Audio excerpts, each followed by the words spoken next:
Então, boa noite a todo mundo, bom dia também, boa tarde, considerando aí que é provável que muitos dos colegas vão acessar o vídeo no outro horário, né? Noutras condições.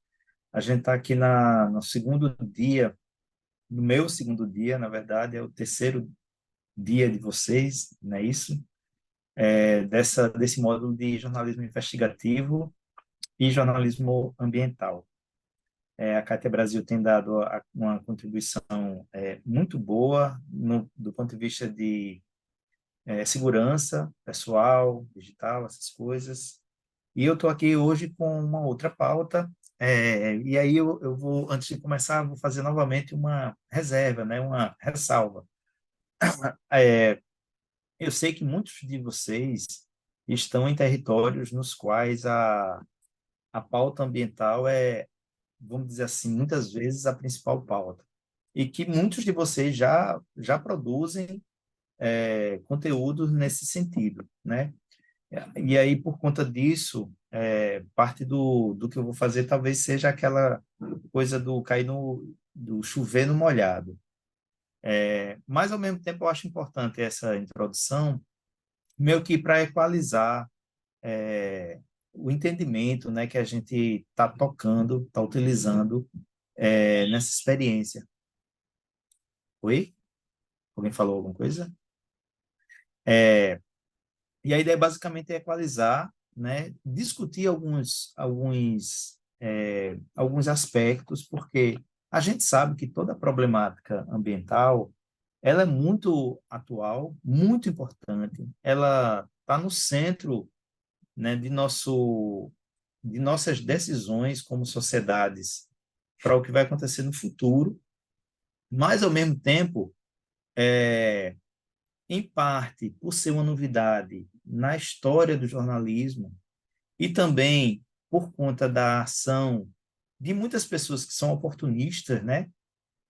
Se mistura a ideia que é mais essencial ao jornalismo ambiental com outras ações que não têm nada a ver, né? Com outras iniciativas, com outros esforços, empreendimentos que não têm nada a ver com aquilo que é mais central na pauta ambiental, mas também no jornalismo ambiental. Então, vou abrir aqui uma breve apresentaçãozinha. Vou só dar uma boa noite aqui para o Wesley, que já deu boa noite para mim mais cedo. Para a Jéssica também. Ah, a Jéssica também já tinha dado boa noite. Então, deixa eu fechar aqui esse negócio. E vou compartilhar aqui minha telinha. Estamos no dia 31 de agosto. Normalmente chegamos no final de agosto. Agosto é aquele mês que dura 3 meses para terminar, mas terminou. Novamente, a programação da formação de hoje, muito parecida no sentido de estrutura com o que a gente viu no nosso último encontro. A gente vai passar por alguns conceitos de jornalismo ambiental, discutir algumas características, né? Vamos discutir um pouco algumas ferramentas que me parecem muito legais, muito interessantes, fáceis de usar e que fornecem informação sensível, que às vezes pode confirmar ou negar uma determinada pauta, enriquecê-la também, e fazer um estudo de caso com uma reportagem que eu acho bem interessante e outras que eu não acho tão legais, tá, gente? Então, nesse sentido, vamos embora. Algumas características do jornalismo ambiental, a atualidade, a periodicidade e um certo padrão de linguagem, né? Que é resultado de alguns cuidados éticos. São características de qualquer linha jornalística, né? Daquilo que a gente efetivamente conhece como jornalismo, né? O jornalismo ambiental é jornalismo. Ele está pautado, precisa estar pautado pela atualidade dos temas, dos episódios, dos acontecimentos. Ele precisa ter uma certa periodicidade, né? O que muitas vezes é uma dificuldade específica para manter um conteúdo de qualidade no campo ambiental em determinados territórios por conta do risco que isso significa. Mas também porque existe um certo nível de tecnicidade, às vezes, nas pautas, que meio que impede a gente de dar uma periodicidade ideal. E, ao mesmo tempo, a gente precisa estar imbuído da ética, dos cuidados, dos procedimentos normais de apuração, de confirmação de informação, que acabam fazendo com que o jornalismo ambiental também se paute pela mesma linguagem que a gente utiliza em outros jornalismos.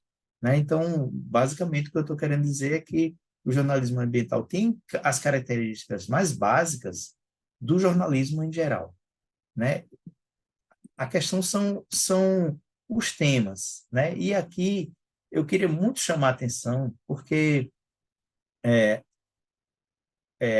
a amplitude dos temas é um conjunto de oportunidades também, em termos de oportunidades de financiamento.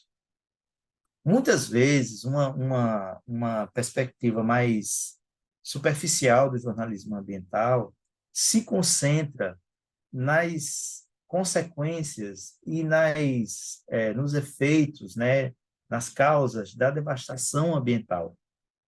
Mas dentro desse guarda-chuva da pauta ambiental, existe uma quantidade muito maior de coisas que podem ser tratadas. E ao tratar dessas coisas, o coletivo, o grupo, a empresa, o site, ele se credencia junto às instituições hoje que financiam eventuais projetos na área de jornalismo ambiental. Então, por isso que é muito importante ver, ter uma noção, né, clara dessa amplitude de pautas possíveis. Então, entre elas estão o desenvolvimento e a proteção da fauna e da flora, muito importante, está muito na frente, né, das atenções em geral, e de boa parte das produções de conteúdo que a gente vê, tanto no jornalismo comercial quanto no jornalismo independente. Diversidade biológica, da mesma maneira, poluição e as mudanças climáticas, né? As condições da água e do solo, eu diria que são temas que são objeto de pauta mais tradicionais dentro do campo do jornalismo ambiental e que recebem mais a atenção. E existem outras também. O consumo consciente, né, que é um conceito muito interessante para se pensar de forma indireta, né, a degradação ambiental, o consumismo, né, as práticas menos corretas, menos adequadas de parte da indústria do vestiário, né, ou seja, pautas que busquem exemplos ou experiências ou padrões de consumo consciente se encaixam nesse grande guarda-chuva que é a pauta ambiental. A sociodiversidade, né? Os resíduos domésticos e o lixo industrial são assuntos muito interessantes de se tomar, sobretudo naquelas regiões, nas regiões metropolitanas, em particular, no Brasil todão, de como essas coisas ainda não receberam a atenção devida, né, e contínua dos órgãos públicos. As condições de produção de alimentos, produção, conservação e utilização da energia, né? Também é um tipo de assunto que reverbera de forma indireta na questão ambiental. Os problemas advindos de uma produção excessiva de bens, a má conservação e a má utilização de energia são práticas que acabam interferindo na maneira como a gente lida com os insumos naturais e, portanto, a maneira como eles são explorados. As comunidades biológicas, ou seja, a gente está falando, quando a gente fala de comunidades biológicas, a gente fala de um conjunto muito amplo de seres que podem ser podem ser tratados em vários cadernos, em várias editorias, vamos dizer assim. O crescimento e a regulação populacional também impacta, né, na vida das populações, né, e os seus dejetos, a sua forma de consumir energia, alimento, etc., tem uma reverberação na natureza. As embalagens, em especial, aquele setor da indústria de embalagens que trabalha com ecodesign, né? São iniciativas muito interessantes que utilizam insumos, produtos biodegradáveis e tem uma economia em torno dessas escolhas, desses padrões. Saneamento e tratamento de afluentes industriais, agrotóxicos e fertilizantes químicos, ocupação desordenada do solo urbano, pode ser tratado na perspectiva da pauta ambiental também, por conta dos impactos que geram, né? O conhecimento das populações tradicionais, né? E eu vou tratar algumas vezes desse aspecto, do conhecimento das populações tradicionais, porque uma das características específicas, não gerais, mas específicas do jornalismo ambiental é justamente a necessidade de tratar de algumas dessas questões para além do conhecimento reconhecidamente científico, né? Que é produzido nas universidades, nos institutos de pesquisa. De modo que o conhecimento das populações tradicionais em relação aos impactos em determinados biomas, né? É, aos impactos no corpo de determinados fenômenos produzidos de forma por conta das sociedades humanas, também podem ser considerados como integrantes de eventuais pautas no campo no campo da pauta ambiental.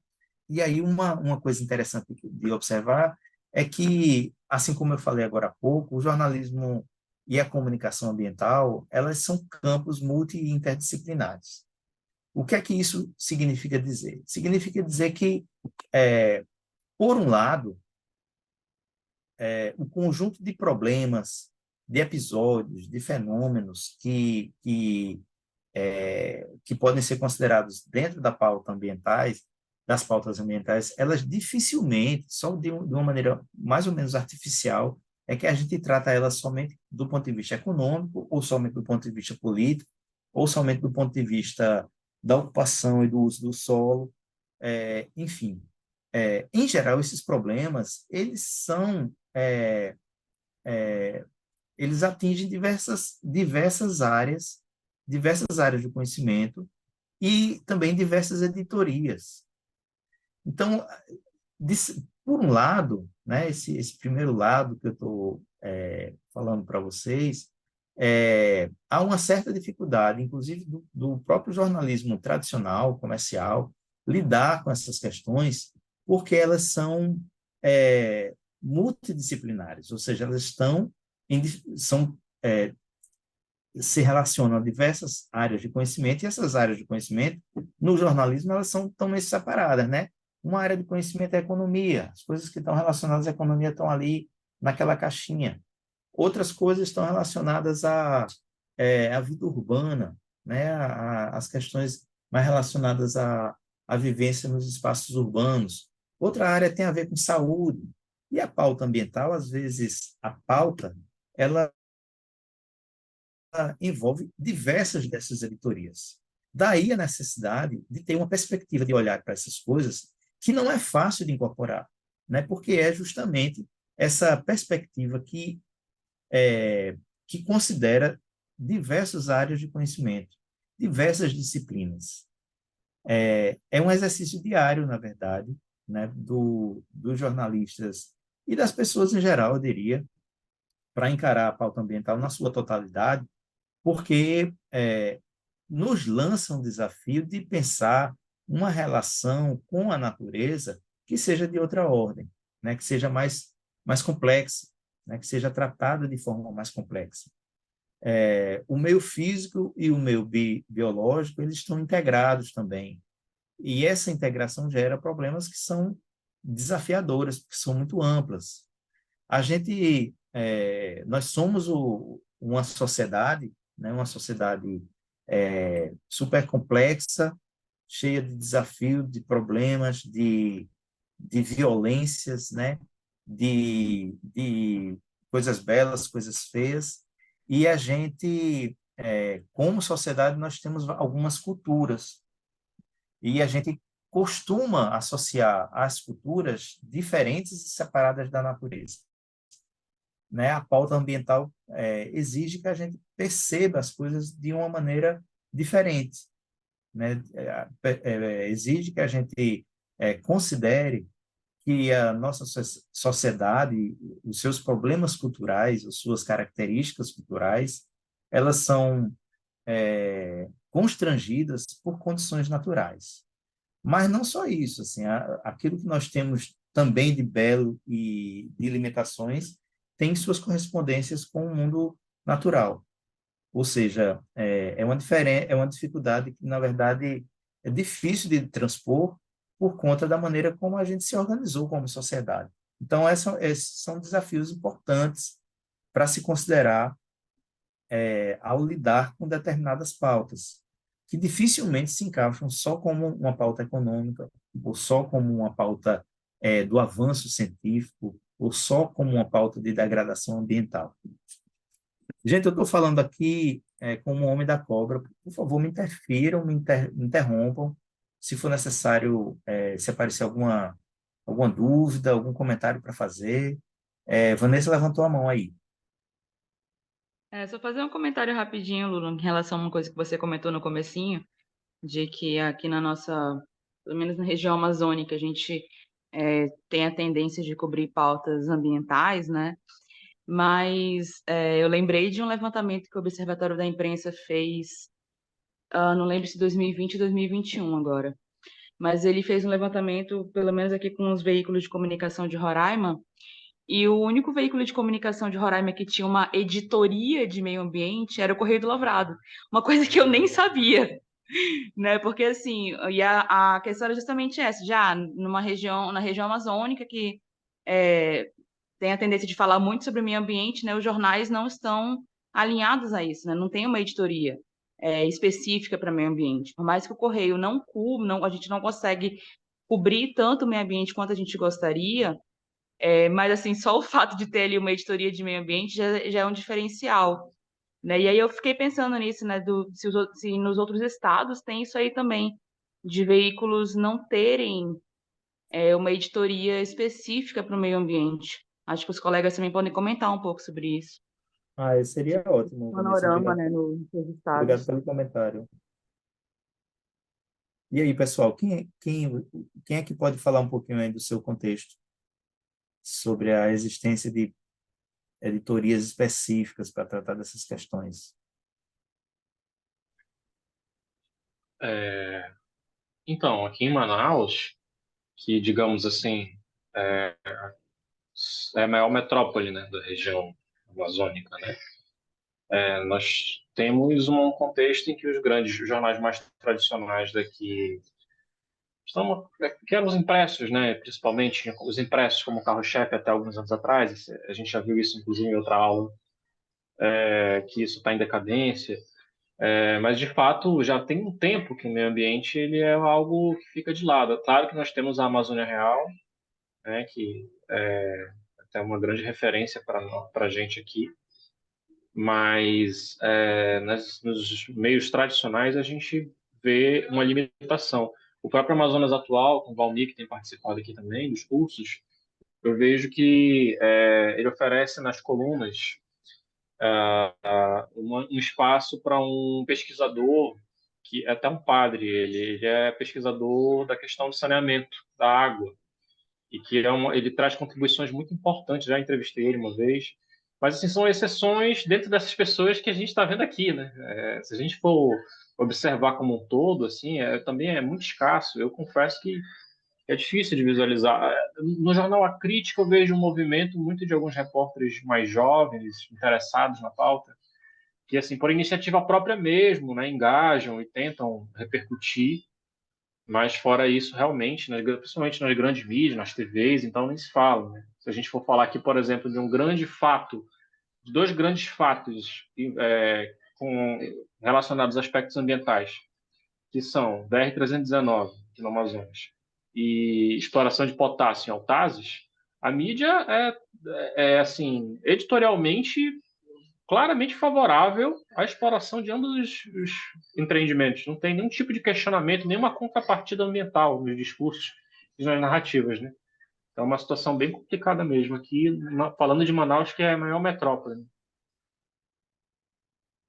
Massa, Bruno, obrigado.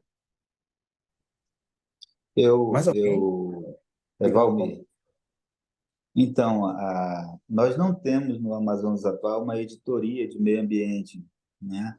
A nossa avaliação, quando a gente cria uma editoria desse tipo, a gente fica muito preso a ela, tem que designar alguém que faça, senão a coisa não funciona, né?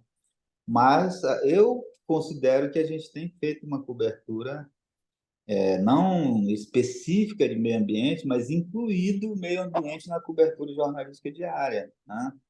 Mas, inclusive, o único processo que nós perdemos na justiça, eu já comentei isso na aula da Cátia Brasil, foi uma questão ambiental. Era uma empresa que faz tratamento de resíduos sólidos ou de lixo, né, do Distrito Industrial de Manaus, estava despejando uma água verde dentro do Lago Mauá, que é um lago urbano aqui, e a gente denunciou a situação, eles processaram a gente, e como eles eram amigos da justiça, eles ganharam. Amigos da justiça, que eu digo, eles têm contratos, convênios com o judiciário, o Poder Judiciário do Amazonas, que eles recolhem o óleo dos carros, da frota de carros do tribunal, recolhe lixo para reciclagem do Tribunal de Justiça, tudo de forma gratuita, né?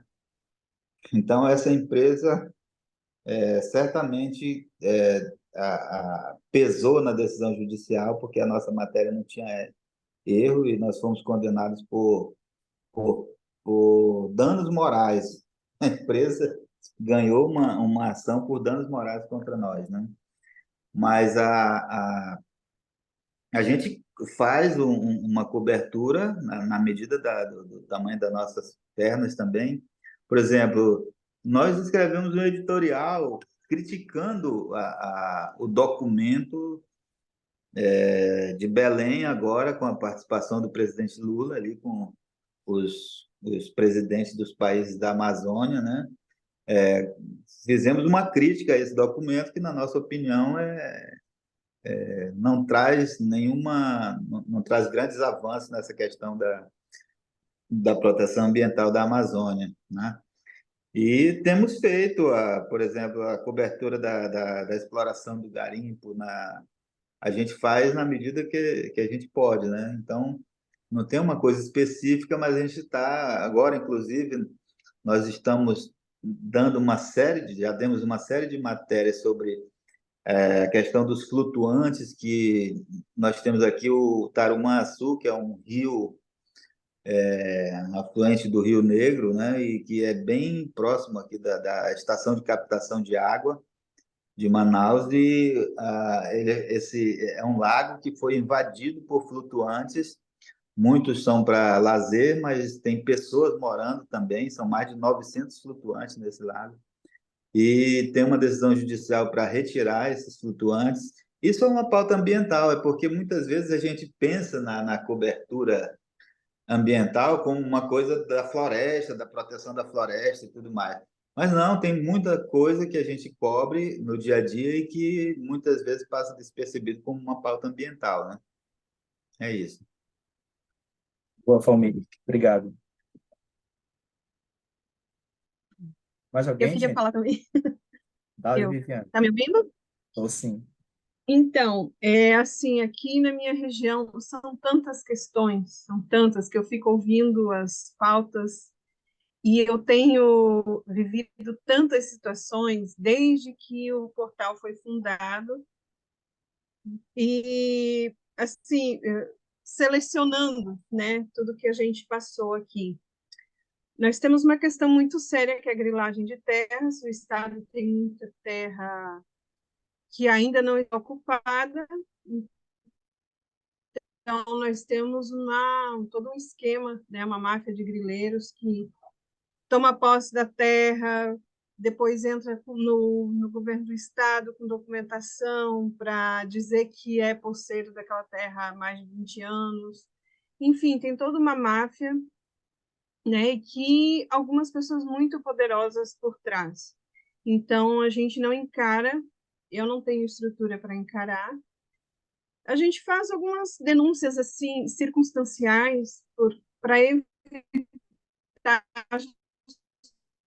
justamente bater de frente com o político, para não se expor demais, né? Porque é um risco muito, muito, muito grande. Nós temos outra questão, o estado do que é o interior, quase não tem emprego. Então, por exemplo, a instalação da Enel na cidade de São Gonçalo do Gurgueia foi assim uma explosão, né? Uma coisa que a região da noite para o dia 1900. O impacto ambiental da instalação dessa usina foi terrível. Eles cometeram um erro bem, assim, um erro que eu diria assim básico na contenção das águas de chuva, porque a usina está localizada em cima de uma serra e é um lugar que chove muito, né? Quando chove, chove muito, tipo monção mesmo, mais ou menos como no Pará. E essas contenções não foram feitas de forma adequada. Choveu muito, especificamente no ano que a usina se instalou, e essas barragens estouraram e elas devastaram a bacia hidrográfica do Rio Gurgueia, que é um dos afluentes, um dos principais afluentes do Rio Parnaíba. E isso tudo foi, assim, abafado, né? Eu fiquei muito indignada porque eu vi o horror, eu vi o que as comunidades passaram, pessoas que a vida inteira tinham o seu poço cacimba no quintal da casa, não puderam mais tomar água, porque ficou tudo destruído, o subsolo, tudo, tudo. Foi uma tragédia. Os peixes morreram, brejos foram destruídos, e foi uma situação assim que a prefeitura, que por acaso eu fazia assessoria de imprensa para a prefeitura, e tudo foi calado, né? Eu teimosamente fiz a matéria, fui atrás, peguei vídeos, peguei fotos, peguei imagens, peguei tudo que eu tinha. A matéria teve muita repercussão e dessa vez eu não sofri ameaças, mas o impacto direto foi que eu perdi a assessoria de imprensa da prefeitura, né? De uma hora para outra. Então, assim, é tudo muito sensível, né? É tudo muito. Você lida com pessoas e com empresas de muito poder. E aí, quando você não tem um respaldo por trás, você fica de mãos amarradas. A grande imprensa do Estado, ela fecha os olhos. Por quê? Primeiro, porque está a 1.000 quilômetros da capital, né? Então, não... E segundo, porque eles não querem enfrentar governo do Estado, não querem enfrentar multinacionais, não querem enfrentar senadores, né, que se plantam no Cerrado, que são que são estão no agro, né, apesar de estar no lado do governo, eles são do agro. Então, assim, é tudo muito sensível e a gente tem que a gente só com os anos a gente vai aprender malandragem,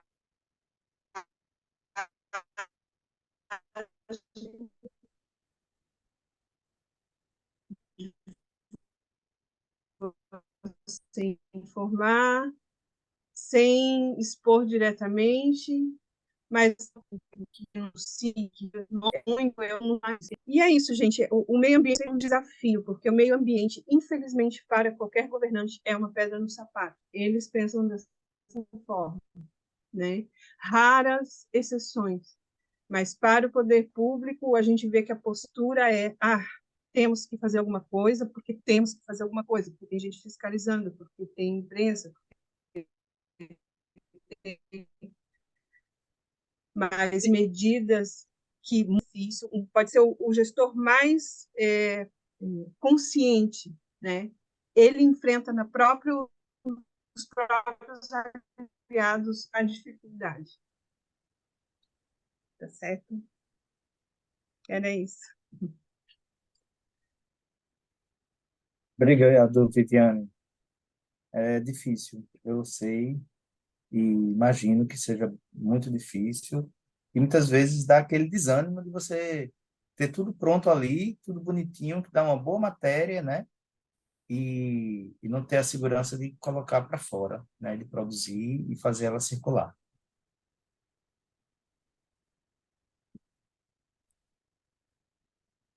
Um recurso que às vezes eu uso é mandar para colegas de grandes empresas, de grandes veículos, que às vezes até de fora do estado, ONGs, de direitos humanos, ativos aqui no estado. Então, a gente divide, né, meio que os holofotes. Está caindo, né? Caiu. A minha internet está Se Tá você fechar a falhando. câmera, talvez Mas é isso. melhore, porque É isso, vou entrar. você consegue falar, talvez. Se você fechar a câmera, exigir menos conexão. Tá certo. Pois é, então, o que eu estava dizendo, a gente usa parceria, eu envio as matérias, às vezes, para grandes veículos, às vezes eu não publico, eu já não publico a Pastoral da Terra, ONGs, direitos humanos, para ter alguma repercussão, né? Mas encarar a responsabilidade eu não tenho mais coragem, né? E nem condições.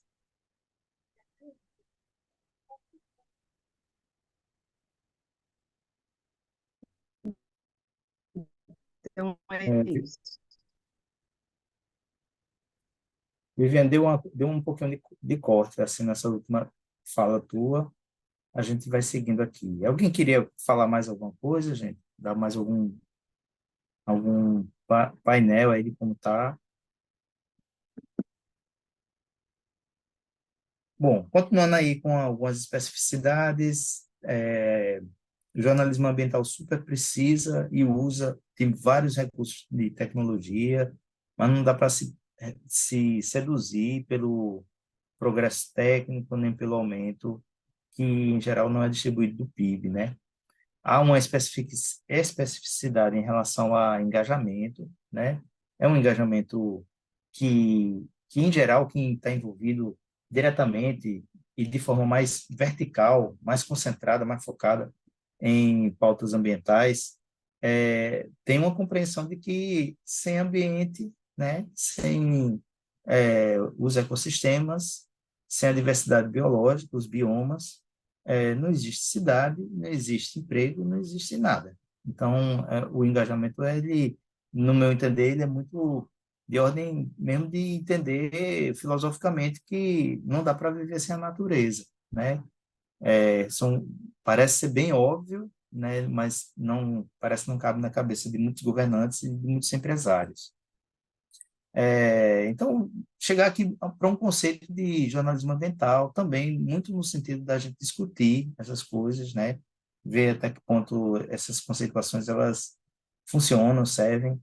É um processo de captação, produção, edição e circulação de informações que dizem respeito a conhecimentos, saberes, resultados de pesquisa, etc., comprometidos com a temática ambiental e que se destinam a um público leigo, não especializado.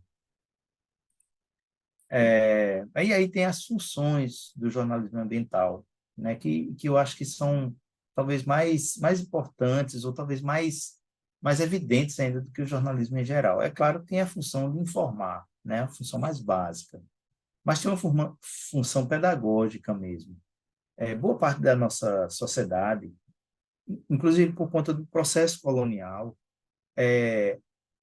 tem um preconceito de que o meio ambiente, né, que os recursos naturais são infindáveis, não vão acabar nunca. Então, parte da disposição para fazer jornalismo ambiental é despertar as pessoas para o limite, né, para os limites que a natureza tem.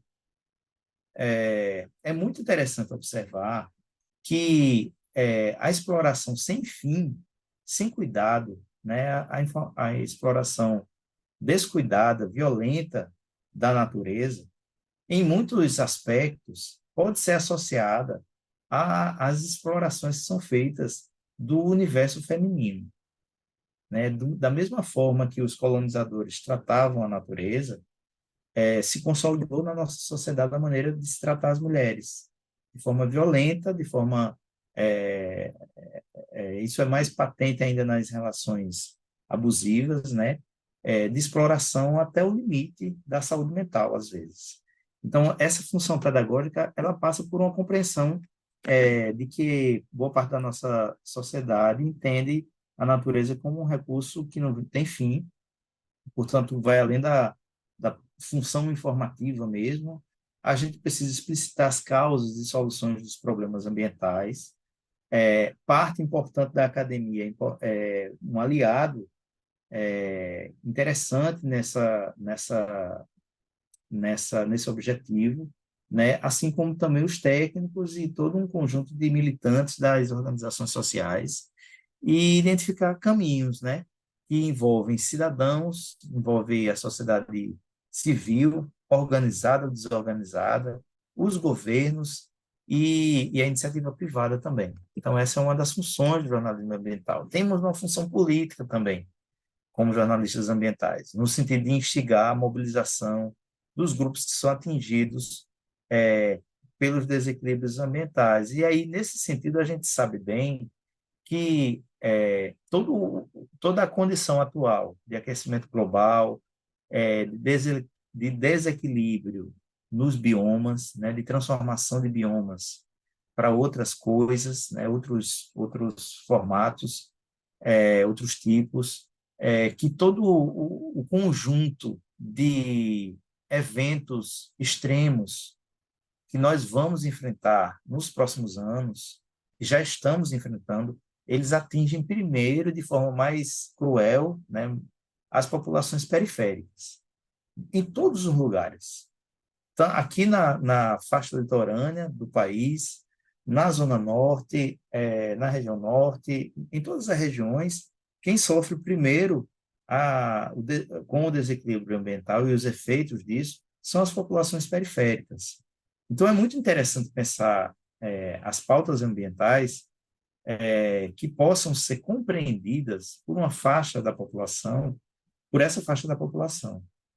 Está nas funções do jornalismo, na sua dimensão política, e fiscalizar também o sistema político, cobrar medidas, né, expor, eventualmente, quando é possível, quando é seguro, quando dá, essas relações aí entre o poder e as iniciativas privadas, e fiscalizar essas iniciativas também. Então, eu queria observar com essa lâmina aqui agora, o que é que o jornalismo ambiental não é, né? O jornalismo ambiental não é um jornalismo econômico sobre os avanços do agro. Não é um modelo de produção de narrativas que procure minimizar os impactos ambientais, né? Ou seja, não é ecopropaganda. Não dá para ser porta-voz de segmentos econômicos que se beneficiam com a devastação ambiental também. O jornalismo ambiental ele não é senso comum, embora o senso comum seja tão importante para a gente entender o que é certo e o que é errado, né? O senso comum é super importante como um alerta para determinadas coisas, pessoas, né? Processos que vão acontecer. O jornalismo ambiental, como nenhum jornalismo, é isento também. E ele tem uma relação muito... O jornalismo ambiental, que se pauta pela pauta ambiental, que é uma pauta pela vida, no final das contas, ele tem uma relação, eu diria, complexa com a ciência, porque o jornalismo ambiental não é jornalismo científico, não é jornalismo de divulgação científica. Mas, ao mesmo tempo, ele realiza a divulgação científica, porque esta, né, a ciência, ela pode apoiar as outras funções, né, a função de informar, a função de ensinar, né, a função pedagógica, a função é, de ser um protagonista político nessas disputas. Então, a gente tem uma relação aí mais complexa, mais sutil, mais cheia de detalhes com o mundo científico, porque parte do mundo científico, infelizmente, é financiada pelos setores que devastam, que têm interesse numa exploração ruim da natureza. Aí eu queria apresentar para vocês algumas síndromes, que é, são, na verdade, as dificuldades para a realização do jornalismo ambiental. Uma dessas síndromes, eu chamo ela de síndrome do olhar vesgo. E um exemplo que eu acho que é interessante foi essa matéria que o Globo Rural publicou, utilizando o termo defensivo agrícola. O termo defensivo agrícola, ele é resultado de um olhar distorcido, né? Não existem defensivos agrícolas, existem agrotóxicos. Os agrotóxicos são venenos, eles não são defensivos agrícolas. Eu acho esse exemplo interessante porque a ideia de uma síndrome do olhar vesgo é aquela em que o foco da reportagem é meio distorcido mesmo, né? O tratamento da pauta, ela é fragmentada, ela usa determinados termos que não são adequados para a problemática que está em questão, às vezes. Na prática, existe uma redução da cobertura ambiental para uma dimensão econômica, para uma dimensão científica, para uma dimensão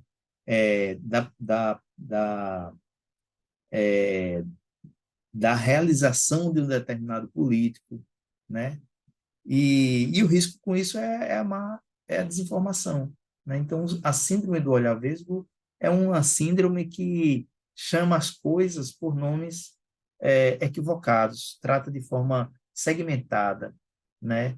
E acaba restringindo o tipo de informação que a gente pode fornecer. Então, aí estão algumas especificações do olhar vesgo. Uma divisão editorial de cadernos, né? Muito normal, até porque a gente passa por uma formação em que a gente vê as coisas da sociedade para serem tratadas em cadernos separados. Existe uma redução da pauta a uma só editoria, quando ela às vezes envolve muitas outras editorias, e a legitimação e a naturalização do que não pode ser nem legitimado nem naturalizado. E aí, com isso, eu queria dar esse exemplo de uma reportagem do Poder 360. Entidades lançam site para combater fake news sobre, a palavra que vinha em seguida era agrotóxicos. Foi cortada aí, não sei por que cortou. Então, veja,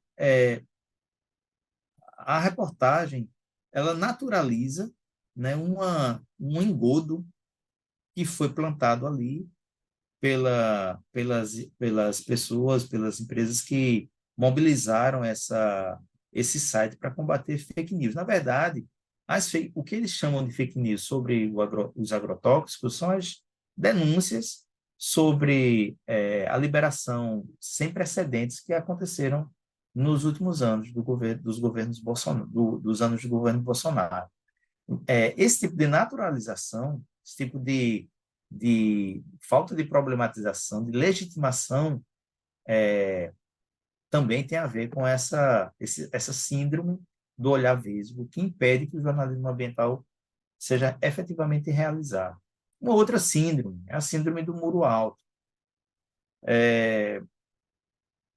E a síndrome do muro alto ela tem muito a ver com uma forma com a qual o jornalismo convencional se relaciona com os cientistas, né?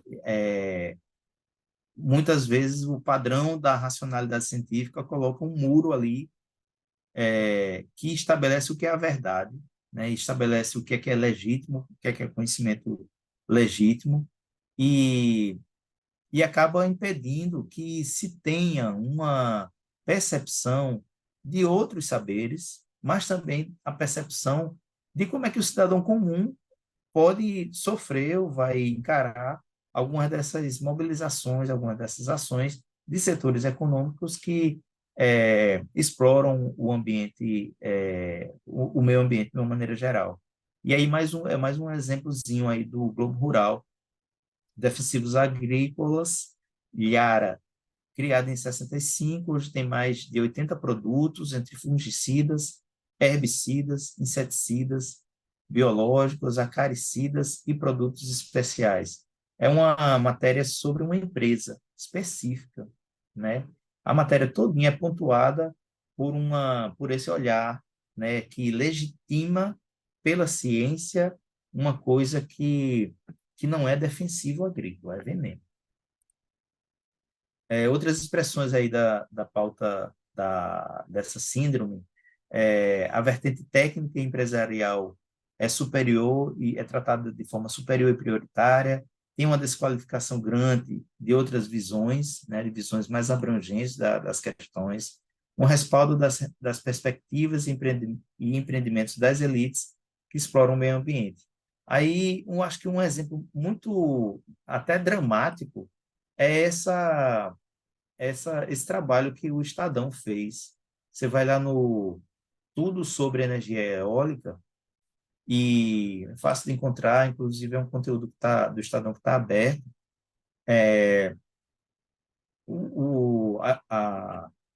São reportagens, né, sobre a energia eólica que foram produzidas em diferentes momentos e eles criam uma espécie de filtro e o assunto é super tratado do ponto de vista de ser uma energia limpa, ou seja, um vínculo com a tecnicidade, com a engenharia, né, até com a noção de que a geração dessa energia não vai produzir sujeira.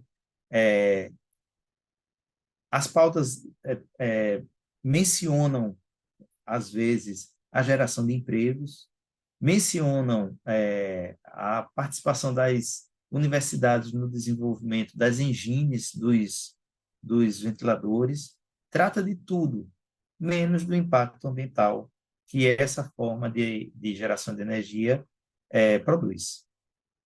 Mas todas as matérias têm lá um cientista dando a sua visão, né, o seu trabalho, a sua perspectiva sobre essas coisas. É um conteúdo aberto, vale a pena ler, estudar ele. E aí essas coisas meio que convergem na síndrome das fontes acadêmicas, que acabam sendo muito restritivas, né? E não se consideram, no final das contas, os saberes ancestrais. A cobertura do jornalismo ambiental considera também como é que os indígenas, por exemplo, os quilombolas, os ribeirinhos se relacionam com essas questões. Dúvidas até aqui, minha gente? Observações, comentários?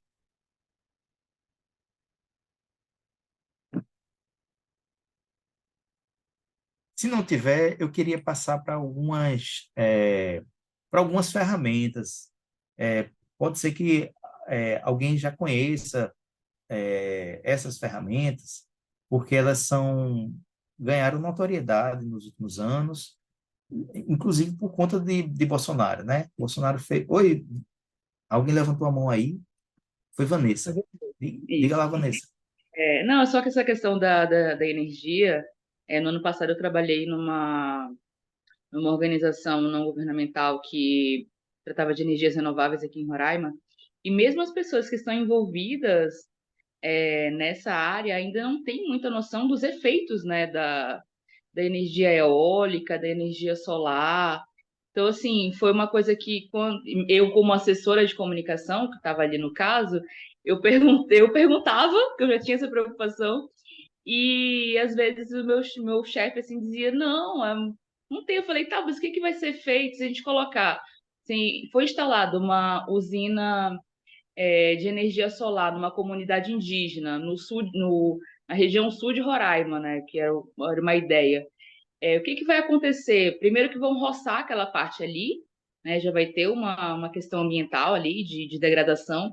E o que que vai acontecer depois, daqui a 25 anos, com esses painéis solares? Como é que eles vão, como é que vai ser descartado? E aí ele ficava assim, meio, não sei o que vai acontecer. Então, assim, ainda é algo relativamente novo, né? Que nem mesmo as pessoas que estão na área têm consciência, né? E às vezes o conhecimento mesmo do que pode acontecer. Mas, Vanessa, é bem interessante essa sua observação, porque isso me lembra justamente que, às vezes, essas, é, essas novidades, elas são muito sedutoras, né? Eu mesmo, quando ouvi falar a primeira vez da geração de energia à base de luz solar e, do movimento dos ventos e do movimento das marés, eu achava aquilo ali sensacional, assim, mas tem efeitos assim muito sérios nas populações que circundam, né, as torres. Aqui, recentemente, a Marco Zero fez uma matéria sobre isso, inclusive, porque o barulho é muito intenso, constante, assim como os ventos são constantes, o barulho é muito constante, muito intenso. E isso gera vários problemas de saúde, de depressão a problema auditivo nas pessoas que moram perto. E é isso, assim, as novidades a gente tem que olhar com criticidade também para essas tecnologias, né? Coisa que muitas vezes o povo das tecnologias às vezes não faz, né? Cabe a nós de humanas olhar criticamente, né, essas questões. É, Vou verificar aqui com o professor Lula, eu acho que a internet dele está instável. Voltou. oi, gente, caí lindamente aqui.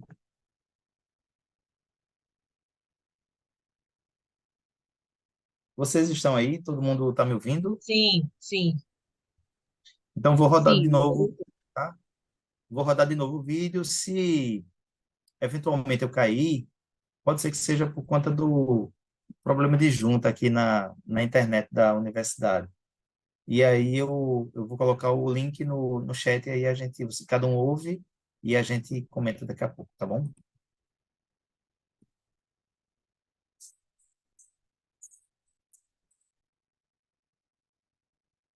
você está espelhando algum vídeo, é isso? Estou espelhando, não está aparecendo, Não, não? não, não tá não. Hum, então, peraí.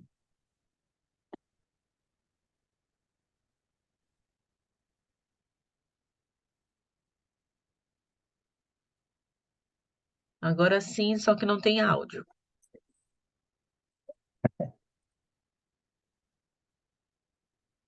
Pessoal, eu vou pegar o link e vou botar no chat, tá? Acho que é O Osmar mais. tá comentando aqui que um problema sério que eles enfrentam no oeste da Bahia, mais precisamente em Barreiras, maior cidade da região, são os esgotos que caem no Rio Grande e que serpenteiam a cidade, dividindo ao meio, e é o maior afluente de São Francisco. Nunca. Vejam, gente, tem dois vídeos que me parecem muito importantes aí, muito interessantes, e simples, porque são dois vídeos sobre dois sistemas de monitoramento desenvolvidos em épocas diferentes pelo Instituto Nacional, pelo INPE, pelo Instituto Nacional de Pesquisas, agora me faltou a, a sigla do INPE. Os dois ganharam mais notoriedade recentemente por conta justamente de Bolsonaro. Bolsonaro criticou na época o presidente do INPE porque uma dessas ferramentas havia apontado um aumento substancial do desmatamento na Amazônia. Um desses sistemas é o PRODES, né? O PRODES identificou entre 2020 e 2021 13,2 mil quilômetros quadrados desmatados. O PRODES é um sistema que, que funciona à base de leitura satelital, né? Um dos satélites utilizados é da NASA. As informações que ele capta são a do corte reto, né? O corte zerado, ou seja, quando a vegetação ela é totalmente retirada de um território, isso é mapeado, isso é considerado desmatamento pelo sistema PRODES. E o outro sistema é o sistema DETER, DETER. Os dois estão aí nesses vídeos, cada um deles é um vídeo explicando como é que funciona. O PRODES, ele fornece as taxas anuais de desmatamento, tanto na Amazônia quanto no Cerrado. É um sistema maravilhoso, assim, lindo. Ele funciona de forma muito estável, muito precisa também. E o DETE, sim, aí ele serve para a elaboração de políticas públicas, né, dos governos estaduais, dos governos federais, ou deveria servir. Ele serve também para indicar, no médio prazo, as ações do IBAMA e da Polícia Federal. E o DETE é um sistema que, ao invés de ele dar uma taxa anual, ele fornece alertas diários, também de desmatamento e de devastação ambiental por conta de incêndio, por exemplo. Então, os dois trabalham com essa lógica de que, quando a vegetação é totalmente podada, quando ela é totalmente retirada, aquilo ali é um ponto no mapa. Quando, sei lá, digamos que a pessoa tirou um pedaço da mata, cortou, aparou a vegetação, mas não retirou, não zerou, e o solo não fica aparecendo. Isso não é desmatamento para o INPE.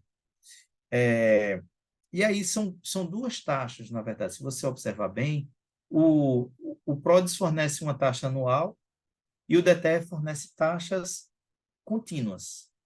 Um sempre vai ser diferente do outro. É importante entender conceitualmente essas coisas para vocês entenderem. Nesse mesmo período aí, de 2002 e 2021, por exemplo, o PRODES indicou que houve mais de 13 mil quilômetros quadrados desmatados. No somatório, entre 2020 e 2021, os registros do DETER deu um pouco menos, deu 8.870 quilômetros quadrados. E isso acontece porque o DETER faz somatórios pontuais, né? Aí, às vezes, digamos que, sei lá, uma gleba foi incendiada. E aí, depois de 6 meses, aquela região ela retomou a vegetação. Então, ela não entra na taxa anual, porque ela manteve alguma vegetação, não ficou zerado, certo? Alguma dúvida até aqui, minha gente? Posso continuar? Alguém já conhecia o PRODES, ou o DETER, ou já tinha usado? Acho que não, né? Então tá. Então eu vou continuar apresentando aqui, tá? Esses são os dois vídeos, sugiro a todo mundo dar uma olhada para se aproximar e começar a utilizar. Aí o INPE desenvolveu esse site aqui, que é uma maravilha também, assim, é uma ferramenta muito potente para se confirmar ou se buscar, ou se minerar pautas, né? Os dados, tanto do DETER quanto do PRODES, eles são facilmente agregados no site, é o site Terra Brasilis, assim como os outros links que eu utilizei na primeira apresentação, eu também vou passar todos esses links para a Jéssica compartilhar com vocês, tá certo? E, bom, o uso do Terra Brasilis é totalmente aberto, tem vários comentários aqui no chat, deixa eu ver. Massa Bruno, já usou os dois. Wesley é novo. Viviane vai sair, depois assiste a aula. Beleza, Viviane. O Terra Brasilis ele é totalmente aberto, porque são dados públicos, obtidos com recursos públicos que a gente gera com os nossos impostos, né? Eu acho uma super referência saber utilizar o Terra Brasilis por conta dessas possibilidades que ele traz. Então, ele fornece o mapa de desmatamento do PRODES, né, desse sistema que mapeia a Amazônia Legal e o Cerrado. Tem um mapa de avisos, né? O PRODES é um sistema de longo prazo, ele fornece uma taxa anual. O DETER faz avisos de algum tipo de ocorrência específica. E no final tem o mapa de vegetação, né? Ele é um mapa interativo com polígonos da vegetação no Cerrado. Essa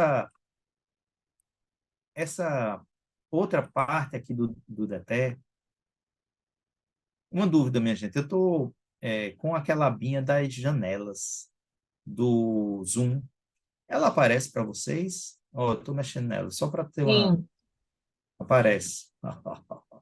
Então, a aqui a gente gente está tem vendo você e também todas as abas abertas.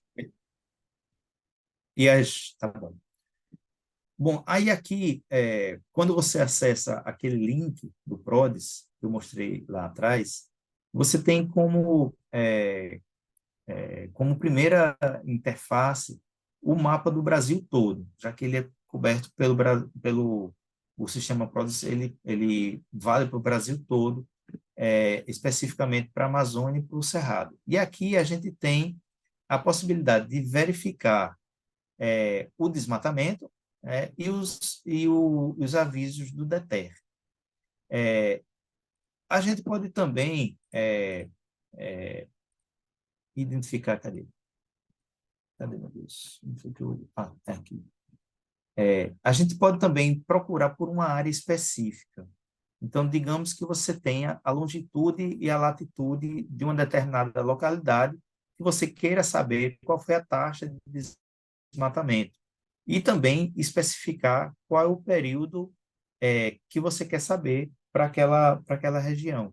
Então, se você tiver longitude e latitude, então, por exemplo, digamos que você queira saber a taxa de desmatamento para um determinado município, você vem aqui, coloca e ele vai apresentar. Aqui, a gente,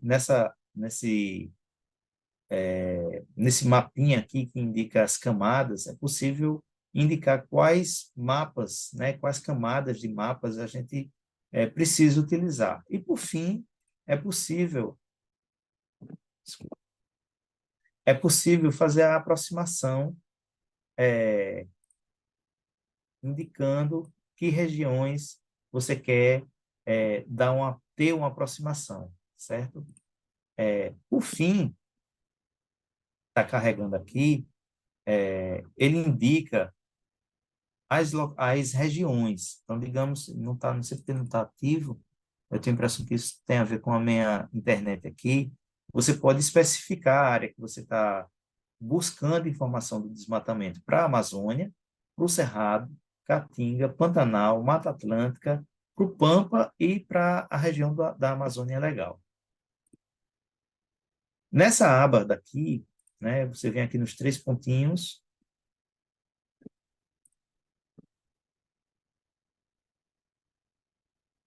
Aqui você indica quais são as áreas de seu interesse. Eu vou desmarcar tudinho, eu vou deixar marcado somente a Amazônia. E aí você percebe como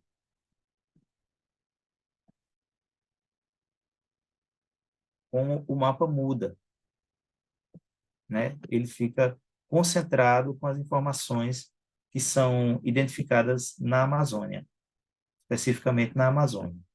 Esses dados, você pode fazer o download deles aqui, PRODES de desmatamento no Brasil em formato matricial, tanto os metadados quanto os dados brutos, e fazer o tratamento dessas informações utilizando as tabelas normais de um arquivo XLS. Isso foi o PRODES, tá, gente? Aqui no Terra Brasilis, nessa outra interface, o que a gente tem é uma outra interface que permite a gente identificar alguns filtros, né? Você pode aplicar alguns filtros de acordo com o município. Então, digamos que você queira saber a situação em um determinado município, você vem, aplica o filtro e ele vai fornecer as áreas, o incremento do desmatamento por município por ano. Então, em 2008, os municípios da Amazônia tiveram um aumento de 12,4 mil quilômetros desmatados. E aqui tem os acumulados também por município. Então, é possível, com esse recurso, ter uma noção mais matemática, né, mais precisa dessa dinâmica e do estado atual de cada uma dessas localidades. Do mesmo jeito, cada um desses gráficos pode ser utilizado como conteúdo, né, uma vez que é material público e só precisa da fonte utilizada. Então, por exemplo, aqui, o incremento de desmatamento na Amazônia por município, ele fornece esse gráfico que eu acho bastante útil para entender, por exemplo, que nós tivemos um aumento real do desmatamento nos anos Bolsonaro, na medida em que você percebe que essa movimentação do gráfico, ela subiu para praticamente todos os municípios, talvez a exceção desse roxinho aqui, que foi novo repartimento. Não sei se conhecem esse município, mas foi um município que teve uma estabilidade e depois, no final do ano 2022, reduziu. Mas todos os outros praticamente tiveram subida no desmatamento. Aqui, como eu fiz lá atrás, o filtro de só se restringir à Amazônia, a gente tem essa outra interação aqui, esse outro gráfico, que mostra, tentando subir, não consigo, o mapa de incrementos também por municípios, só que ao invés de ser num gráfico assim, num mapa. Onde está mais escuro é porque o aumento do desmatamento foi mais intenso. E aí, a gente está aqui nessa região. Aí, por exemplo, me ocorreu que seria muito interessante fazer a combinação dos mapas da eleição, né? 2018 e 2022, para ver quem é que essa população elegeu, né? E fazer o cruzamento com a informação de que houve um aumento grande de desmatamento aí nesse período desses anos que eu tinha escolhido. Então, aqui, por exemplo, você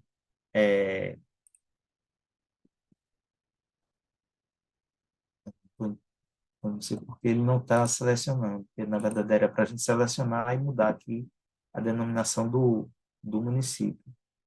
Eu acho que ele está carregando. O problema é minha internet.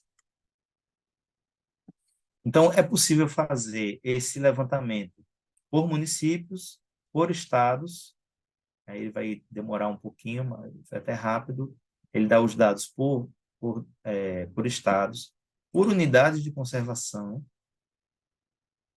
são unidades de conservação conhecidas, reconhecidas e mantidas pelo governo federal, por áreas indígenas, e no final das contas você pode vir aqui remover o filtro e refazer a pesquisa que você tinha iniciado. Todo mundo acompanhando aí, gente?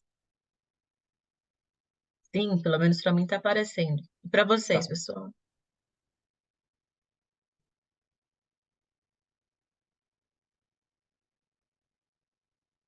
Bom, gente, essa outra ferramenta aqui, nesse caso, ela está concentrada nas informações do DETE, ou seja, dos avisos tanto para a Amazônia Legal quanto para o Cerrado. Então, aqui tem um aviso de desmatamento de 31 mil quilômetros quadrados, 73 mil avisos, né? Isso o aviso é identificado, né, por um mapeamento feito por satélite. Então, é um aviso de pessoas.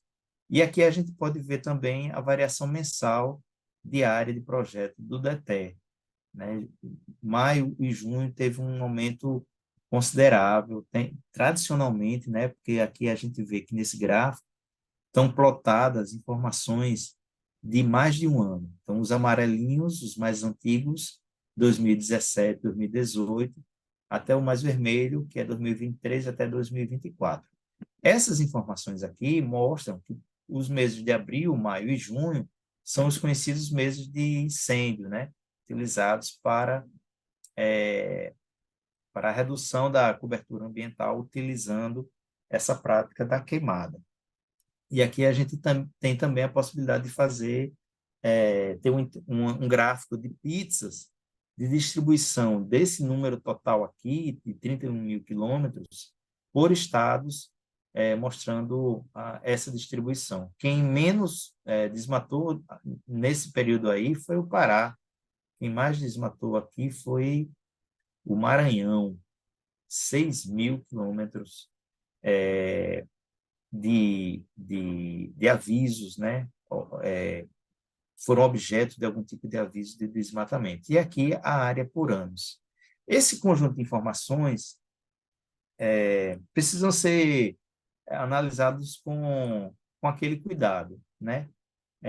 Porque são informações técnicas, elas dão os números, né? Elas dão as áreas específicas em que houve algum tipo de aviso, algum tipo de devastação, de ataque ambiental ou de desmatamento efetivo. Portanto, são informações geradas por um processo técnico científico. Mas aí é que está aquela coisa, né? O pulo do gato que às vezes a gente precisa dar. As informações que foram fornecidas por aquele filtro lá do Estadão sobre a geração de energia eólica também são fornecidas, né, por conhecimento racional, técnico, científico. A grande diferença é justamente a necessidade da gente contextualizar essas informações. É preciso contextualizar essas informações. Por exemplo, algumas das práticas de queimada, elas são realizadas por comunidades indígenas. Outros ou são realizadas por comunidades urbanas, né? Estão ali entre uma cidade e sua área rural, e tem um impacto mínimo. Outras são as situações em que a queimada ou algum tipo de ação sistemática de derrubada da cobertura ambiental é feita numa grande quantidade de hectares por um único proprietário, o que acontece muitas vezes. Aqui nesse site, a gente tem um outro conjunto de informações que eu acho muito legal, que é a indicação do número de focos de incêndio. E também é tudo documentado na forma de gráficos, porque isso tudo permite que a gente tenha registro histórico, né, e uma compreensão histórica de como esse comportamento é sazonal, de ano para ano e de mês para mês também. E todos esse conjunto de informações gerados pelo INPE, pelos dois sistemas do INPE, e disponibilizados no Terra Brasilis, podem ser ou impressos, né, ou então baixados na forma de dados e de metadados, para que assim o sujeito que está tratando dessas informações, produzindo algum tipo de reportagem, possa utilizar, por exemplo, um sistema ou um aplicativo de visualização de dados, se não quiser utilizar esses gráficos aí. Eu queria ouvir um pouquinho vocês, pessoal. Estou aqui falando feito o homem da cobra, como eu falei, Queria saber, além de Bruno, acho que é, já tinha utilizado esse sistema. Eu queria saber se mais alguém utilizou, se é possível, se tem alguma dúvida na compreensão da utilização do sistema Terra Brasilis, como é que a gente pode tirar essas dúvidas? O pessoal está calado hoje.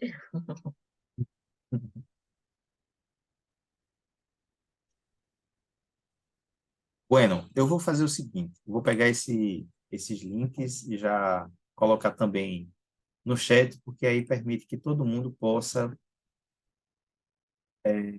já ir mexendo, né? Já ter algum tipo de familiaridade com esses sites.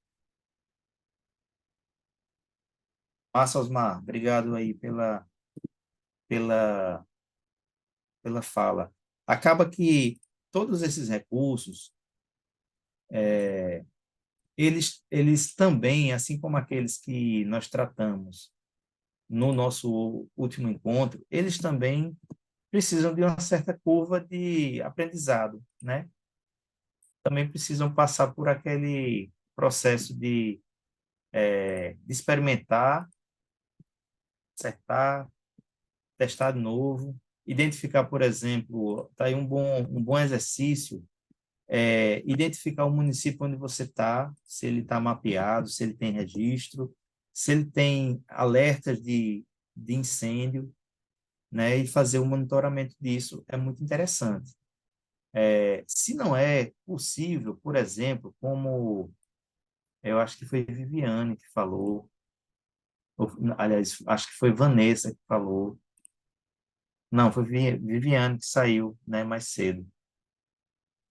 Se não é possível, foi Viviane que falou mais cedo, se não é possível produzir uma matéria, por exemplo, retratando uma situação de desmatamento ou de incêndio sistemático, no seu contexto, eu lanço aqui a ideia de, eventualmente, a produção dessas reportagens serem feitas de forma coletiva sobre outras regiões, onde a pessoa não atua efetivamente, não está presente, e, portanto, não pode, não está na iminência de algum tipo de ameaça ou de violência, né? Mas a incorporação dessas ferramentas é muito importante, até para poder identificar essas pautas. Wesley comentou aí, se eu quiser pesquisar do município de Itaituba, de 2022 até agora, aparece todos os dados, tendo em vista que, ultimamente, o índice de incêndio está muito alto, né, na região. Ô, Wesley, vamos procurar aqui, eu copiar o nome Itaituba. Vamos tentar localizar se há alguma... Itaituba é Amazônia Legal, Wesley? É Amazônia? Você não está espelhando ainda não, viu, Lula? Mas eu acho que Itaituba é uma zona legal. Não é Matopiba, não. Fica no Pará. Esqueci de espelhar. Vou espelhar aqui agora. Então, vamos aqui procurar se há um aviso individual por município.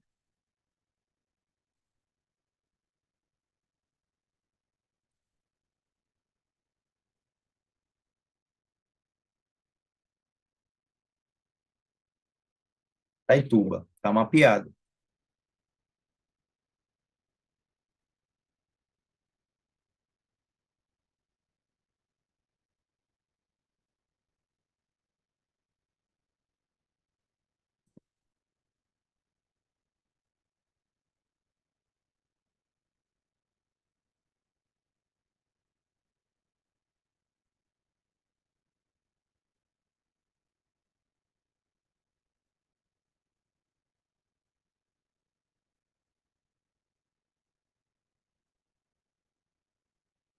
Ele localiza o município, mas aparentemente não tem,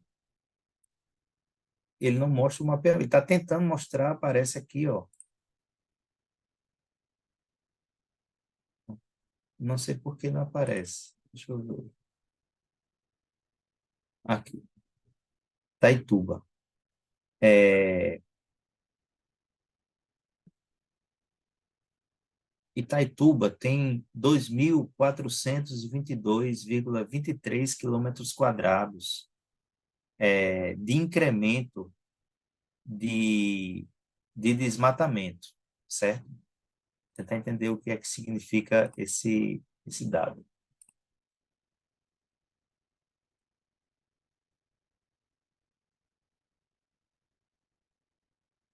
Ele está em 10º lugar, né, nos municípios com maior taxa de desmatamento acumulado. Isso já são informações bem interessantes, né?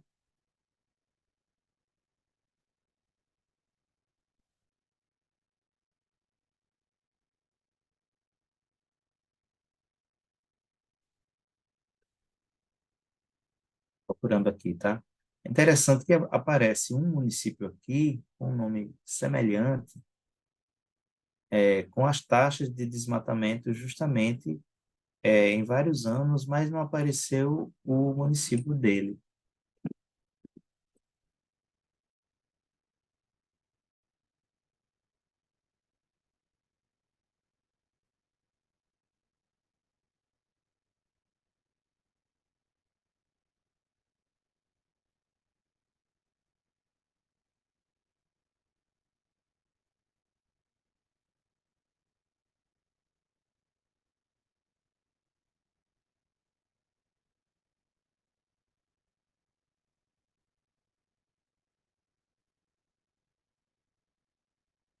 Eu teria que procurar um pouquinho mais para verificar os dados, porque eles existem, mas por alguma razão eles não estão aparecendo aqui. Porque, teoricamente, a gente deveria clicar aqui no nome do município e aparecerem mais informações. O sistema até está tentando, aparece um gráficozinho aqui, mas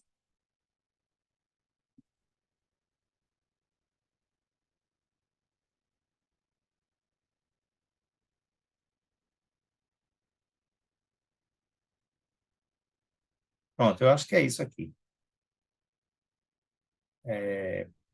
Esse gráfico,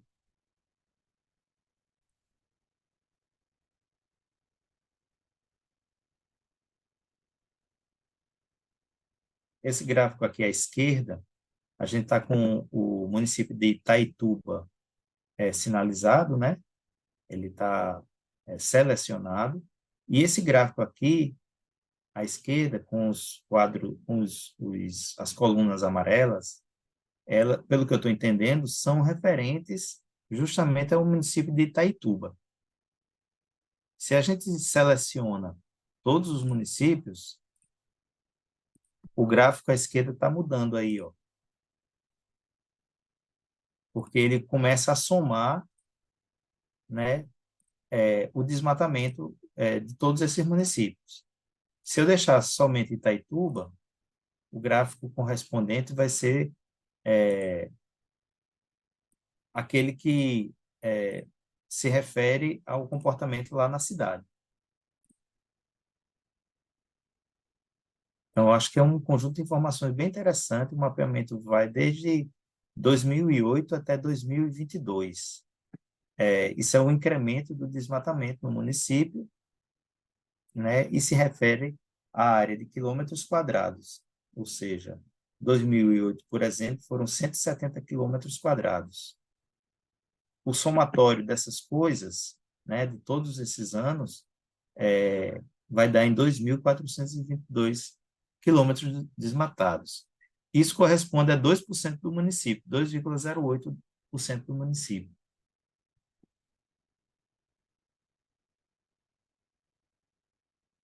Aqui, esse aqui é realmente o gráfico de Itaituba, né?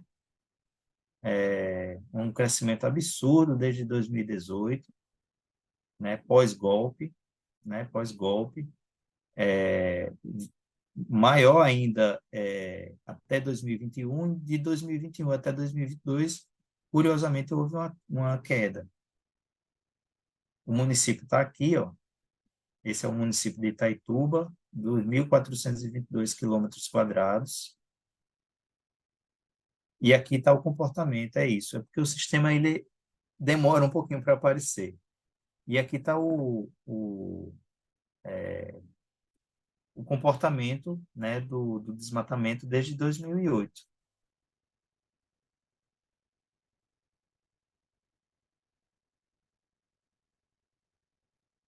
Quem foi mesmo que perguntou? Eu esqueci o nome. Não estou com o... Foi o Wesley. Deu para entender aí, Wesley?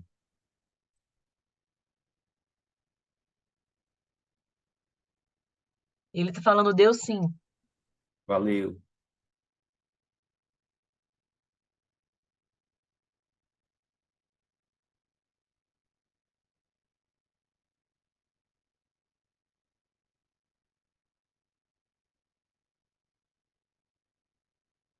Tem alguém de algum município fora da Amazônia que a gente possa fazer o mesmo tipo de investigação aqui, gente?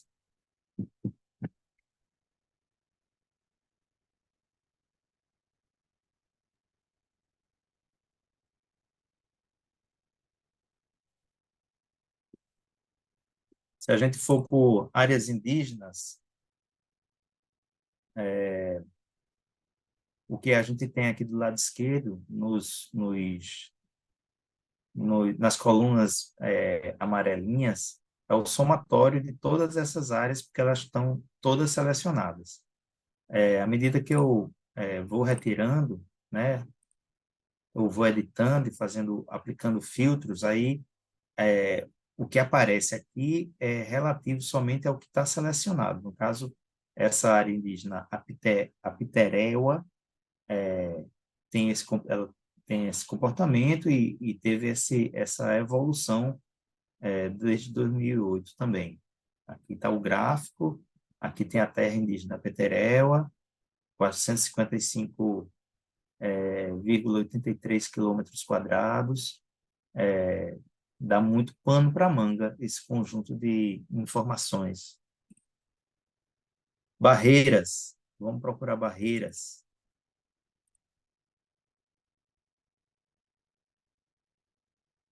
Aí eu venho aqui, certo? Eu não tenho certeza se, se Barreiras é no Cerrado, não tenho certeza. É no Cerrado, Osmar? A gente pode considerar. Sim, Barreiras é no Cerrado. Então vamos lá, vamos procurar. Vou aqui na lupinha, tá? Vamos ver se Barreiras está mapeada. Barreiras.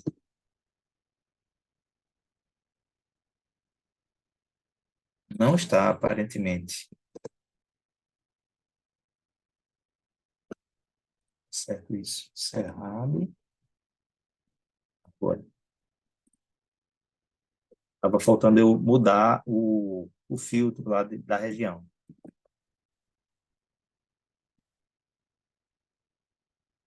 Parece que não tem algum outro município. Me diz outro município, por favor, só para eu testar.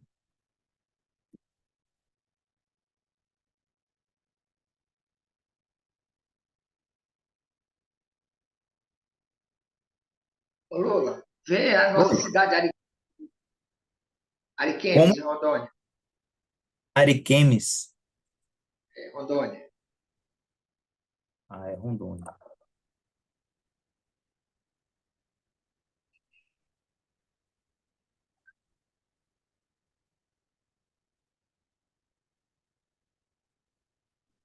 É assim que escreve? Isso.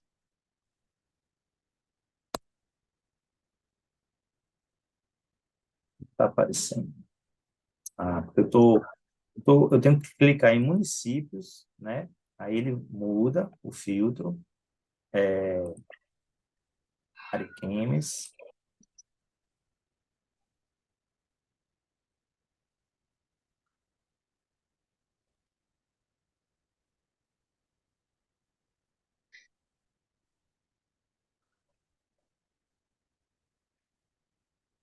Foi.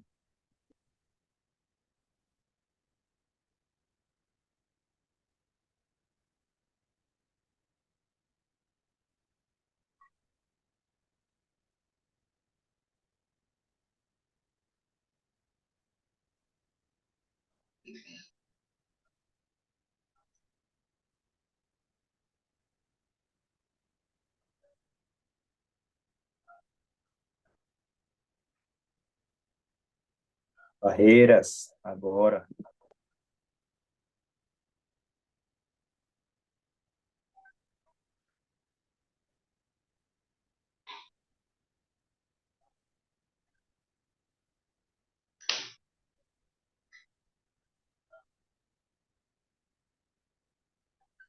Vamos lá.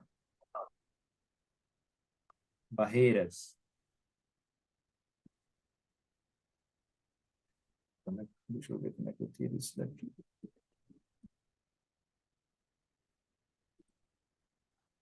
O município de Barreiras. Olha aí o comportamento geral no gráfico. Os dados são de 2001, é até mais antigo, né?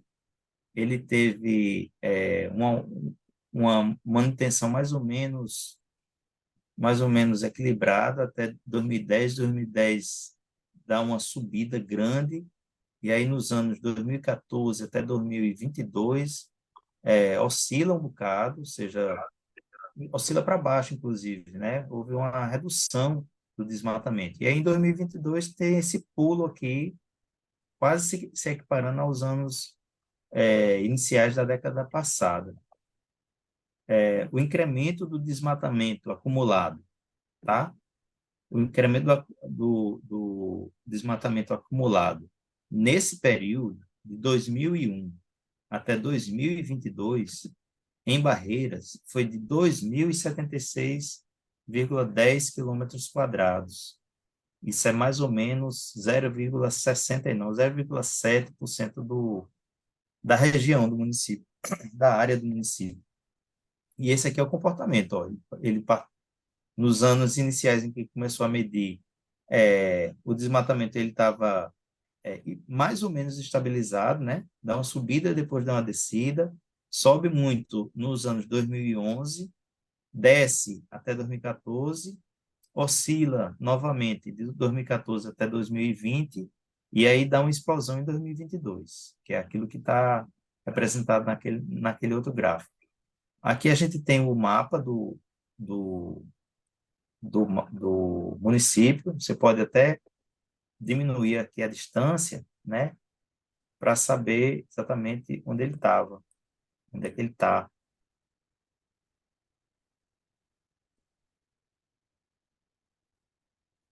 E aí aqui tem também o desmatamento por ano.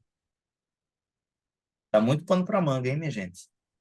Um material bem rico em termos de informação. Agora, não consegui localizar o outro município que fica em Rondônia. Estou achando curioso que não tenha aparecido, porque, teoricamente, todos os municípios são cobertos, sabe, gente?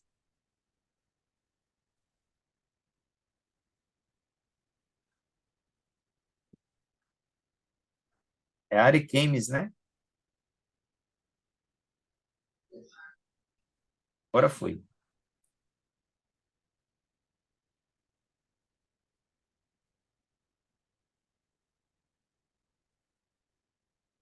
Aqui é Ariquemes. 201,1 quilômetros quadrados queimados. De 2008 até 2012, teve essa variação, um pico grande em 2016, está representado por esse gráfico aqui. A Ariquemes tem uma área tem área,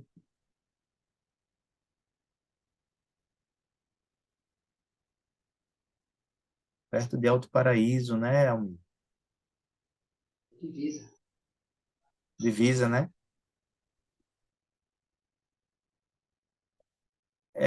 não, comparado com os outros municípios, aparentemente não teve um grande Esse impacto, não.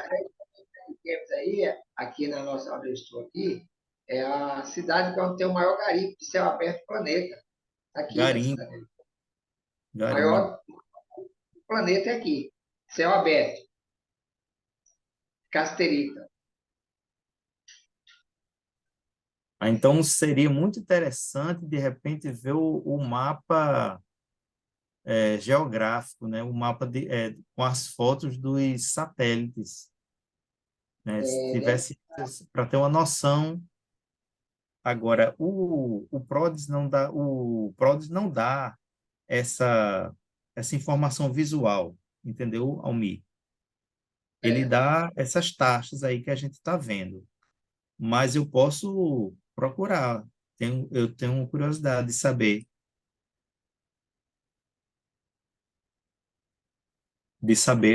visualmente, né, qual é o. A situação nossa aí, a nossa região de Ariquemes aí, uma grande parte do território do município é tudo garimpo, entendeu? Alguns legalizados e uma grande parte, a maioria é clandestino.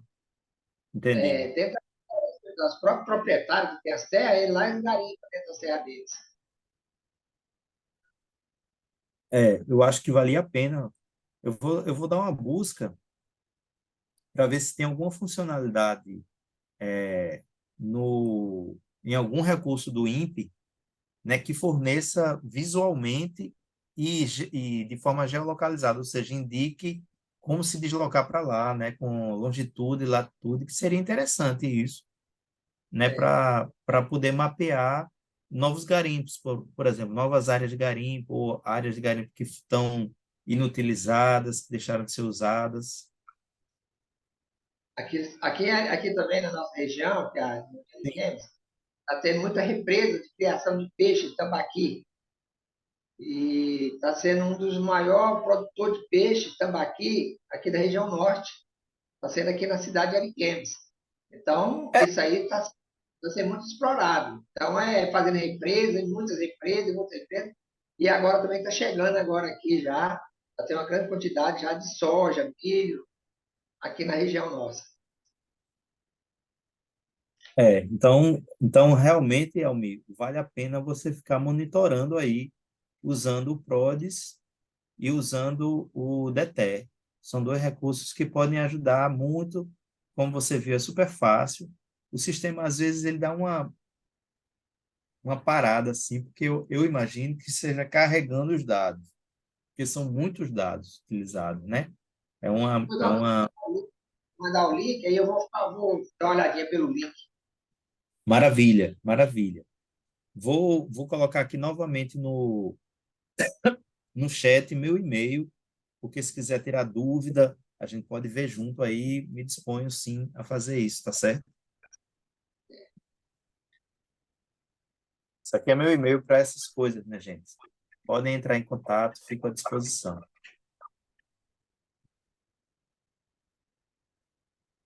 Já encaminhando para o finalzinho do nosso encontro hoje, queria muito agradecer a atenção de vocês, me disponibilizar de novo para ter a dúvida aí de alguns desses sistemas e como se usa, porque eles precisam de uma curva de aprendizado mesmo, e aí o negócio é testar. Vou mandar todos os links para a Jéssica, para ela distribuir para vocês, e é isso, vamos juntos. Ô Lula e Jéssica, que vocês puderem também aproveitar algum momento aí para falar para a gente sobre aquela publicação legal que ela está tendo. A gente está observando aí que tem várias prefeituras de vários municípios do Brasil já fazendo as licitações de publicação legal, prefeitura e Câmara. Eu queria saber a legalidade, que é uma lei que existe, do governo federal, que as prefeituras faziam essas publicações, que hoje já não existe mais quase jornal impresso, que era publicado em jornal impresso. Se vocês puderem, na próxima aula, puder falar alguma coisa a esse respeito, para nós aqui vai ser muito importante. Tá bom, Almi. A nossa próxima aula é sobre marketing digital para jornalismo independente. Porque como a gente já fechou é, as próximas sessões, né, dentro do projeto, fica um pouco difícil, mas eu vou tentar, até com o apoio do Lula, se for possível, a gente pode ter algum material e disponibilizar para vocês poderem acessar ou algo do tipo para poderem fazer uma leitura ou alguém que possa esteja dando algum curso sobre o tema. Se depois você puder me mandar uma mensagem falando mais ou menos sobre o que você está buscando e tal. Alguém tem mais algum comentário, alguma dúvida?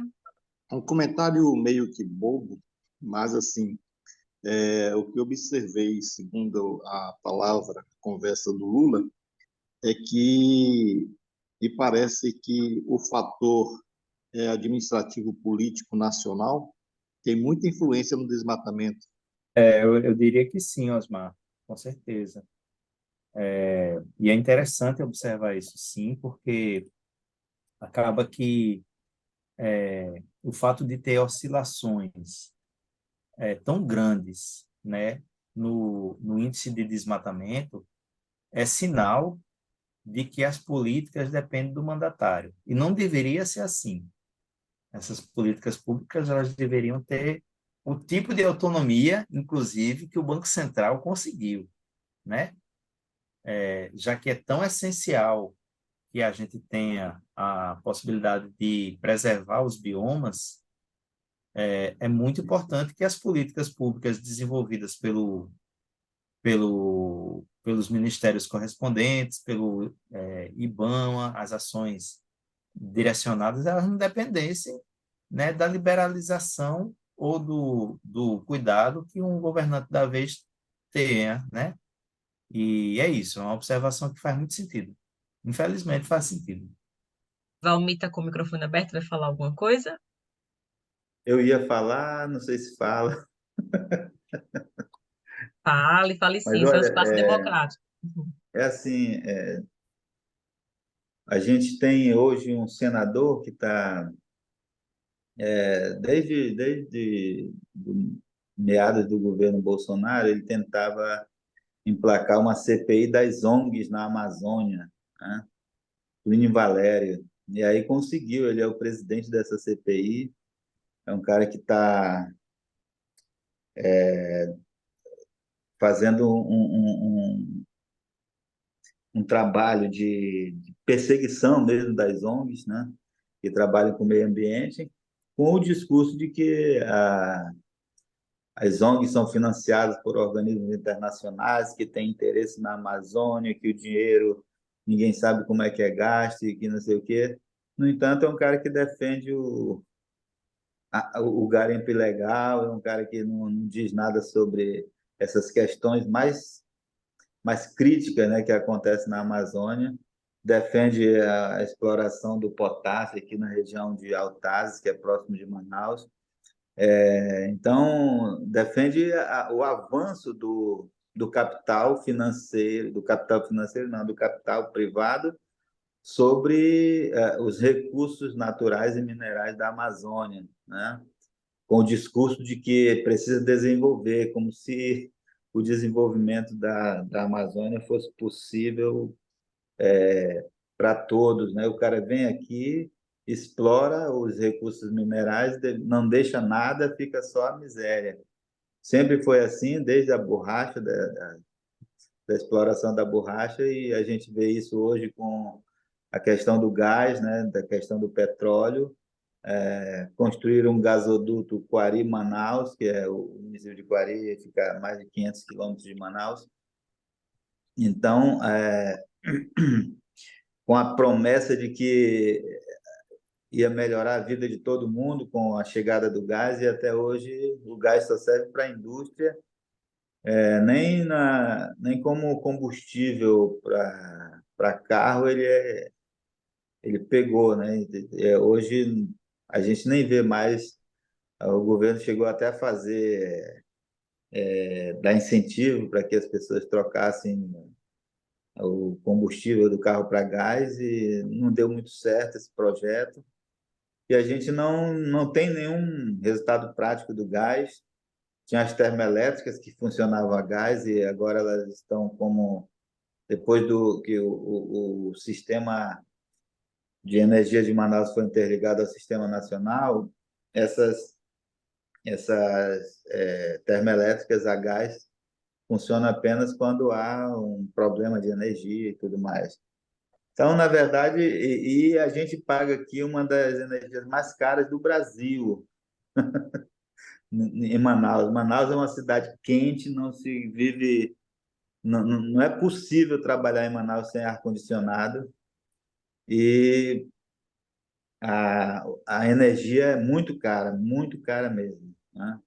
Eu estive até conversando com um cidadão que é do Paraná e ele dizendo que quando chegou aqui ele se assustou com o preço da energia em Manaus. Então, é isso. A exploração da Amazônia serve só para enriquecer alguns, muito poucos, né? E a gente vai ficando nessa situação. E tem um senador hoje que defende isso lá, com unhas e dentes, né? Contra as ONGs, que são instituições que ainda trabalham em defesa da Amazônia, né? E ele está com essa mania de perseguição das ONGs. Mas, assim, o que eu queria dizer também é sobre essa questão. O Lula deu algumas definições sobre jornalismo ambiental, né? Eu prefiro, eu não gosto muito de segmentação. A gente fazia, eu sempre critiquei o jornalismo científico, né? O pessoal batia muito nessa tecla, principalmente nas instituições de pesquisa. Aqui nós temos a FAPEAM, Fundação de Amparo à Pesquisa, e ela criou um grupo. Eu até participei do grupo de comunicação de jornalismo científico da FAPEA, e o pessoal dizia, eu dizia, a gente precisa fazer jornalismo, né? Essas definições, elas não contribuem muito, na minha opinião. A gente tem que estar focado no que é importante, no que é de interesse público, principalmente. E aí as definições que você deu, Lula, lá no início, são as definições de jornalismo. Jornalismo é aquilo, né? Então, a gente às vezes fica preocupado com a gente tem que fazer jornalismo científico. Não, a gente tem que ter uma pauta boa. Se for jornalismo científico, beleza. Se for uma pauta de ciência que tenha interesse público, a gente faz. No entanto, olha, quando eu trabalhei na FAPEAN, queriam que eu fizesse uma matéria sobre uma pesquisa, porque a pesquisadora tinha concluído a dissertação de mestrado dela. Aí eu fui ler a pesquisa e disse, olha, só dá para fazer uma matéria sobre isso criticando o investimento que foi feito nessa pesquisa, que foi financiada pela FAPEAN, porque o resultado dela é pífio, não tem resultado nenhum. A pesquisa estava toda troncha, né? Então, a gente fica... Para mim, isso não é fazer jornalismo científico, né? Jornalismo científico é você pegar uma descoberta ali, uma pesquisa que tenha um resultado que vai interferir na vida das pessoas, que vai mudar para melhor ou para pior, sei lá, né? E você fazer uma reportagem sobre essa pesquisa. E isso é jornalismo puro, né? Se é na área da ciência, se é na área de meio ambiente, a gente está fazendo. Eu acho importante a gente discutir pautas, entendeu? Eu acho que quais são as principais pautas do jornalismo que a gente, né, nessa questão ambiental, né? Quais são as principais pautas que a gente pode fazer e que são importantes do ponto de vista da sociedade, do social, né? E aí trabalhar em cima disso. Eu acho que com essa pegada a gente vai muito mais longe do que a gente segmentar, né, ficar preocupado. Eu tenho percebido o seguinte: quando a gente segmenta muito essa questão, acaba que a gente fica meio que falando só, porque a audiência não vem, né? É mais fácil você atingir a sociedade, mais pessoas na sociedade, quando você tem um jornalismo que faz trabalha com vários assuntos que mexem com, porque ali você já tem uma audiência formada e você encaixa então a pauta ambiental, por exemplo, né? E faz jornalismo, né? É isso. Veja, Valmir, foi exatamente isso que eu falei, né? Foi exatamente isso que eu falei. Eu falei que a base do que se chama jornalismo ambiental, que vem sendo adotado no mundo inteiro, né? É o jornalismo, aquilo que a gente fala que é jornalismo. Só que há especificidades do jornalismo ambiental, assim como existem especificidades para outros modelos, né? Para outras áreas do jornalismo. Então, tem gente que é especializado, né, em acompanhar o sistema financeiro e produzir na narrativa jornalística. Assim como tem gente especializada em tratar as informações sobre desmatamento e fazer correlação com a dimensão econômica, com os impactos políticos, né? E esse tipo de abordagem, ela é muito desafiadora, porque todos nós estamos acostumados a pensar justamente na pauta, e não em impactos que são mais globais na população. É um super desafio isso, mudar a forma de encarar essas questões. Mas, assim, é jornalismo, com certeza que é jornalismo. Bom jornalismo, né? No caso. Sim, sim, é isso. Excelente discussão, pessoal. Agradeço aí a presença durante essa semana, né, do professor Lula Pinto e também a presença de todos que puderam comparecer e participar dos dois temas, né, segurança dos jornalistas, investigação jornalística e também esse eixo também do jornalismo ambiental, com excelentes contribuições de todos. E na próxima semana temos um momento de descanso e na outra semana nós estamos de volta para falar sobre marketing digital para o jornalismo independente. Então é isso, um bom final de semana para vocês e até daqui a 10 ou 15, 12 dias, eu acho, né? Tchau, tchau.